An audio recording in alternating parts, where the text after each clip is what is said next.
दुल्हन के शादी के मंडप से भागने की दर्द भरी कहानी। जोधपुर जिले के लौट थाना क्षेत्र में 16 साल की नाबालिग की शादी 45 साल के व्यक्ति से कराने का मामला सामने आया है। दरअसल 22 साल की बड़ी बहन संजू की शादी होने वाली थी, लेकिन जब उसे पता चला कि दूल्हा दुगुनी उम्र का है तो वह घर से भाग गई। मौसा मौसी ने शादी कराने के लिए रुपए लिए थे। ऐसे में संजू भागी तो उन्होंने नाबालिग छोटी बहन की शादी करा दी।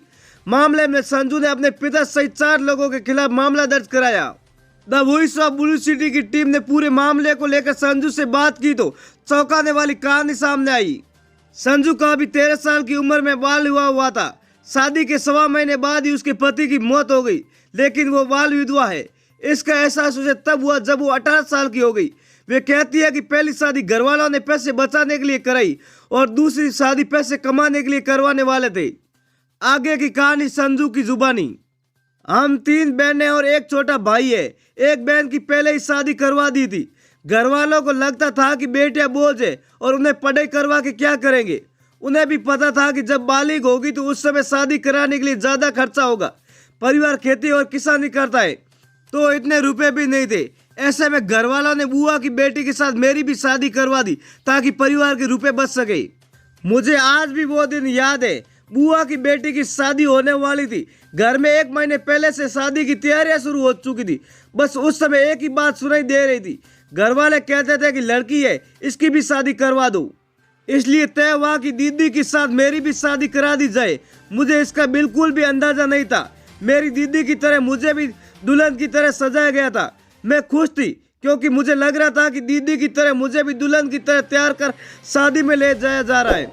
मंडप में पहुंची तो दीदी के पास मुझे भी बैठाया गया। मैं खुश थी क्योंकि मुझे भी दीदी के पास बैठाया और उन्हीं की तरह कपड़े और श्रृंगार किया हुआ है। इसी मंडप में दीदी के देवर यानी मेरे जीजा जी के छोटे भाई के साथ मेरी भी शादी कर दी। शादी के 1.25 महीने बाद ही पति की करंट लगने से मौत हो गई थी। जब मैं 15 साल की हुई तो घर वालों ने ससुराल भेज दिया था।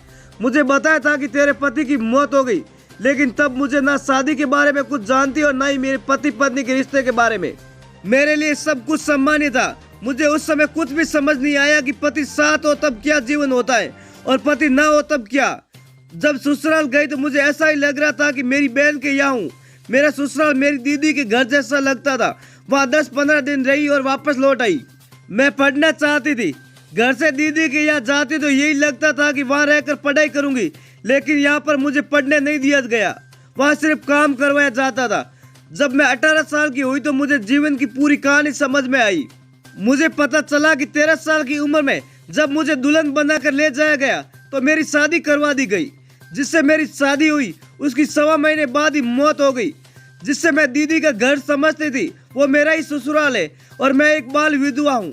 इसके बाद मैंने ससुराल जाना ही छोड़ दिया।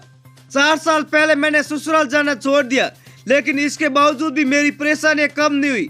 घर वालों को लगता था कि वो एक बाल विधवा को पाल रहे। माँ को चिंता थी कि कब तक मैं बाल विधवा रहूंगी। ऐसे में मौसा मौसी के कहने पर 5 लाख रुपए में मेरा सौदा कर दिया। मैं शुरू से ही शादी करने के लिए तैयार नहीं थी। 2 दिन पहले बीकानेर के अगुणावास से किशन सिंह का रिश्ता आया। मुझे तो इसके बारे में पता भी नहीं था कि मेरे रिश्ते की बात चल रही है। मेरे मौसा मौसी भी इसी गांव में रहते हैं।